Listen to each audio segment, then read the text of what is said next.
সবাই কেমন আছেন? আশা করি ভালো আছেন। আমিও ভালো আছি। আজকে এই কাপড়গুলো রেখে রেখে না এই যে পচে যাচ্ছে, এইভাবে অনেক দিন ধরে ছিল। এই কাঁঠাল দিয়ে পোস্ত বানাবো, আর এই মুখি কচু দিয়ে মাছ।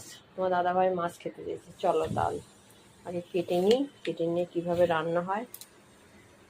এই দেখো, এই যে পাট শাক, এই পাট শাক গরমের জন্য না খুব উপকারিত। অনেকে বড়া করে খায়, অনেকে রসুন ফোড়ন দিয়ে রান্না করে। এইদিকে আমি এই দেখো, এই কাঁকড়গুলোকে এভাবে আমি কেটে নিয়েছি। ননা কি কোথায় শুয়ে আছে? দেখো ননাকে, দেখো এই দেখো ননা কোথায় শুয়ে রয়েছে, কাজ করতে দেয় না। দেখো এইটুকু জায়গার মধ্যে দরজা, এই দেখো শুয়ে রয়েছে। এইভাবে আমাকে কাজ, দেখো মাছ ভাজা হয়ে গেছে।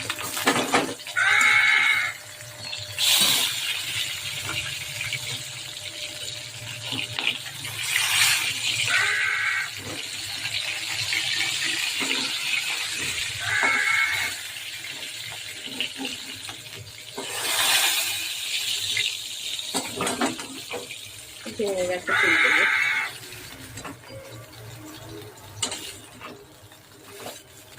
এইবারে ওর মধ্যে আমি দিয়ে দিচ্ছি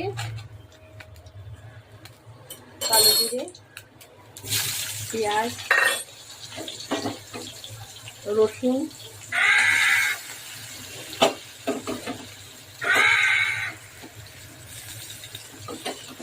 টমেটো। আগে রান্না করার ইচ্ছা নেই, আর কি বলবো, তাই সব তুলে চলে যাচ্ছে।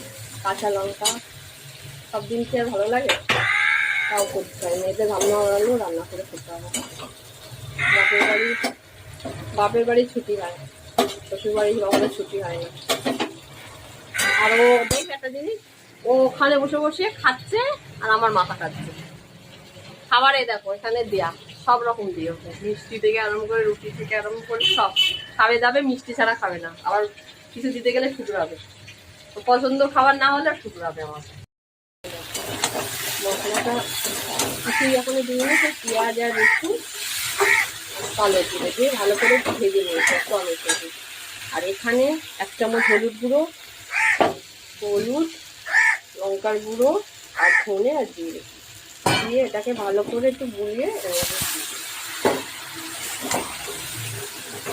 2 মিনিট মতো নাড়াচাড়া করে